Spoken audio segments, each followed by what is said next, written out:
Bismillahirrahmanirrahim. Assalamualaikum warahmatullahi wabarakatuh. Alhamdulillahi rabbil alamin. Wabihi nasta'in wa ala umurid dunya waddin. Wassalatu wassalamu ala asrafil anbiya'i wal mursalin Sayyidina wa maulana Muhammadin sallallahu alaihi wasallam. Yang pertama dan yang paling utama, marilah kita panjatkan puja serta syukur kehadiran Allah Subhanahu wa Ta'ala yang telah memberikan kita bermacam-macam nikmat. Andaikan air laut dijadikan tinta, andaikan seluruh ranting-ranting pohon dijadikan pena untuk mencatat nikmat Allah yang Allah berikan kepada kita, tidak bakalan cukup sedikit pun.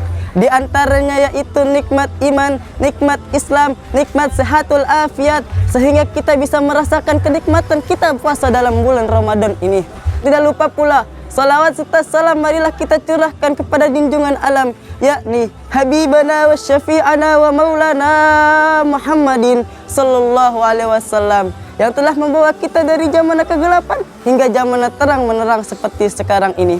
Akhrajan nasa julumati ilan nur. Baik saudara-saudara, di bulan suci ini, bulan Ramadan, bulan umat Nabi Muhammad, saya akan memberikan tema sunnah Rasulullah sallallahu alaihi wasallam. Sunnah Rasulullah sallallahu alaihi wasallam mungkin sudah banyak yang pernah kita lakukan. Di antaranya yaitu puasa Senin Kamis, salat ba'diyah, qabliyah, dan tahajud dan lain-lain. Namun ada sunnah Rasulullah sallallahu alaihi wasallam yang terlupakan dikit zaman now ini. Di antaranya yaitu membersihkan kasur kita ketika kita mau tidur, membersihkan gigi kita ketika kita mau tidur, dan berwudu ketika kita mau tidur. Lalu membersihkan rumah kita ketika tamu kita mau datang. Ada suatu kisah ketika Rasulullah SAW datang ke rumah ingin tidur, Siti Aisyah pun membersihkan kasur Rasulullah SAW. Ketika Rasulullah SAW terbaring di tempat tidurnya, Siti Aisyah pun mengasih siwak dan menyuruh, "Ya Rasulullah, segeralah kau ke kamar mandi untuk bersiwak dan berwudu." Ketika Rasulullah SAW bangkit dari tempat tidur, para sahabat pun berkunjung ke rumah Rasulullah SAW. Siti Aisyah pun membersihkan rumah Rasulullah SAW. Kenapa Rasulullah SAW memberikan sunnah seperti itu? Karena Rasulullah SAW cinta kepada kita, sayang kepada kita. Karena Rasulullah SAW peduli kepada kita.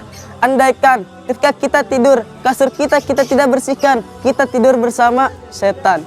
Ketika kita tidur, kita tidak membersihkan gigi kita tidak berwudu, kita tidur sama setan. Ketika tamu-tamu jauh-jauh datang ke rumah kita tidak dibersihin, kita bergaul dengan setan. Jadi di bulan suci Ramadan ini bukan hanya hati kita yang suci, bukan hanya otak kita yang suci, tapi kehidupan kita juga harus suci. Sudah jelas dalillah, an-nazafatu minal iman. Kebersihan adalah sebagian dari iman.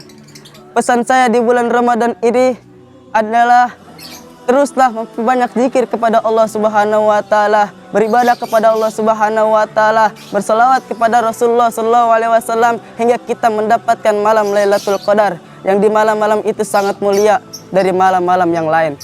Pesan saya, teruslah melaksanakan yang wajib dan tidak melupakan yang sunnah. Bila ada kata-kata yang salah, itu datangnya dari saya. Bila ada kata-kata yang benar, itu dari Allah Subhanahu wa Ta'ala. Billahi taufiq wal hidayah. Assalamualaikum warahmatullahi taala wabarakatuh.